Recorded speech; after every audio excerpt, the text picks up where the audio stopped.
क्या आपको पता है कि इस एक फोटोकॉपी या फिर जेरोक्स के जरिए मिनटों में आपकी गाढ़ी कमाई साफ हो सकती है। इस जेरोक्स में आखिर ऐसा क्या है जो आपका अकाउंट खाली कर सकता है?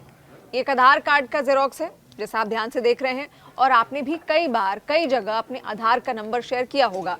जैसे driving licence, PAN card, mobile number लेने के लिए अपने आधार कार्ड की कॉपी आपने दी होगी, क्योंकि ज़्यादातर जगहों पर डॉक्यूमेंट वेरिफिकेशन के लिए यही दिया जाता है। यहाँ तक तो सब कुछ ठीक है, लेकिन असल बात यह है कि आपका आधार कार्ड गलत हाथों में अगर पड़ जाए तो इससे आइडेंटिफिकेशन थेफ्ट, फर्जीवाड़ा और यहाँ तक कि बायोमेट्रिक डेटा के गलत इस्तेमाल के लिए भी इसका इस्तेमाल किया जा सकता है। तो अब आप ये पूछेंगे तो फिर आधार का इस्तेमाल कैसे किया जाए कि आपकी जानकारी चोरी ना हो? तो आज मैं शिवानी आपको यही बताने वाली हूँ, जिससे आप आने वाले खतरे से बच सकते हैं। समझिए, मेरा आधार कार्ड है जिसकी ज़रूरत मुझे हर काम में अक्सर होती ही है। ड्राइविंग लाइसेंस बनाना हो, मोबाइल नंबर लेना हो या फिर बैंक अकाउंट खुलवाना हो। मेरी यूनिक आईडी का फ़ायदा ये है कि सिर्फ एक आधार नंबर से हर काम आसान हो जाता है। लेकिन जब भी कोई मुझसे आधार की कॉपी मांगता है तो मैं उसे इसकी जेरोक्स की जगह मास्क्ड आधार देती हूँ। अब आप पूछेंगे कि ये मास्क्ड आधार क्या है? तो मास्क्ड आधार में आधार कार्ड के नंबर के केवल अंतिम 4 डिजिट दिखाए जाते हैं। आधार कार्ड पर 12 अंक होते हैं जिसमें आपकी जानकारी स्टोर होती है, लेकिन मास्क्ड आधार में सिर्फ 4 डिजिट विजिबल होने से आपकी सेफ्टी बढ़ जाती है। इसके लिए सरकार ने भी नागरिकों को आगाह किया है कि कहीं भी आधार की फोटोकॉपी साझा ना करें। कोई आपसे आधार की कॉपी मांगे तो उसे सिर्फ मास्क्ड आधार ही दें। इसके 4 डिजिट से ही वेरिफिकेशन का काम हो सकता है। अब सवाल यह है कि मास्क्ड आधार आएगा कैसे?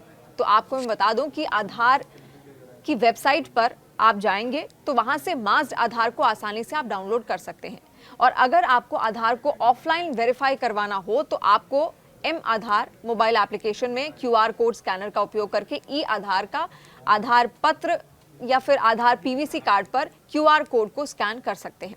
इसके साथ एक और तरीका है जिसे कहते हैं वर्चुअल आईडी। आधार की असली संख्या की जगह वर्चुअल आईडी का उपयोग करें। ये 16 अंकों की अस्थायी कोड है जो आपको वास्तविक आधार नंबर को छुपा देती है। फिजिकल कार्ड में आपका जो एड्रेस दर्ज होता है, साथ ही बाकी डिटेल्स दर्ज होती हैं। ऐसे में ये सिक्योरिटी के लिए खतरा हो सकता है। साथ ही आपको ये भी जानकारी होनी चाहिए कि केवल वही संगठन जिन्होंने UIDAI से यूजर लाइसेंस मिला है किसी व्यक्ति की पहचान करने के लिए आधार का प्रयोग कर सकते हैं। होटल या फिर फिल्म हॉल जैसे बिना लाइसेंस वाली निजी कंपनियों को आधार कार्ड की कॉपी इकट्ठा करने या रखने की अनुमति नहीं है। ये आधार अधिनियम 2016 के तहत अपराध है। यदि कोई निजी संस्था या फिर आधार देखने की मांग करती है या आधार कार्ड की फोटोकॉपी मांगती है तो कृपया वेरीफाई करें कि उनके पास UIDAI से वैध यूजर लाइसेंस है। इस तरह से आप किसी भी फर्जीवाड़े को होने से रोक सकते हैं। आधार कार्ड आज के वक्त का एक जरूरी दस्तावेज है और ऐसे में आधार कार्ड की सेफ्टी जरूरी भी है, वरना आधार कार्ड से फ्रॉड किया जा सकता है, क्योंकि आपके आधार कार्ड से बैंकिंग समेत सारी सर्विसेज लगभग जुड़ी हुई हैं। ऐसे में अगर आप बिना सिक्योरिटी के आधार कार्ड का इस्तेमाल करते हैं तो आपको बहुत बड़ा नुकसान उठाना पड़ सकता है। तो सावधान रहिए और सतर्क रहिए। और कैसे डाउनलोड आप करेंगे मैंने आपको बताया, लेकिन फिर भी मैं आपको एक बार डिटेल से बता देती हूँ कि आपको जाना है इस साइट पर, जो कि UIDAI की साइट है, और यहाँ पर आपको ऑप्शन मिलेगा माय आधार का। जैसे ही आप माय आधार के ऑप्शन पर जाएंगे, वहाँ पर डाउनलोड आधार करके एक ऑप्शन आएगा, उस पर क्लिक कर दीजिए। आपसे वहाँ पर आपकी आधार कार्ड डिटेल्स पूछी जाएंगी, वो आप फिल करेंगे तो एक OTP आपके पास आएगा। उस OTP को वहाँ पर फिल कीजिए। जब वो OTP आप वहाँ पर फिल कर देंगे तो उसके बाद वहाँ पर नीचे आपको ऑप्शन लिख के आएगा ई आधार या फिर मास्क्ड आधार। मास्क्ड आधार पर क्लिक कर दीजिए, आपका मास्क्ड आधार आपके पास आ जाएगा।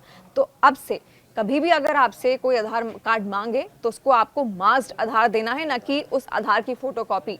तो सावधान रहिए, सतर्क रहिए और इस वीडियो को और ज्यादा शेयर कीजिए ताकि जानकारी सब तक पहुंचे और हर कोई फर्जीवाड़े से बचे।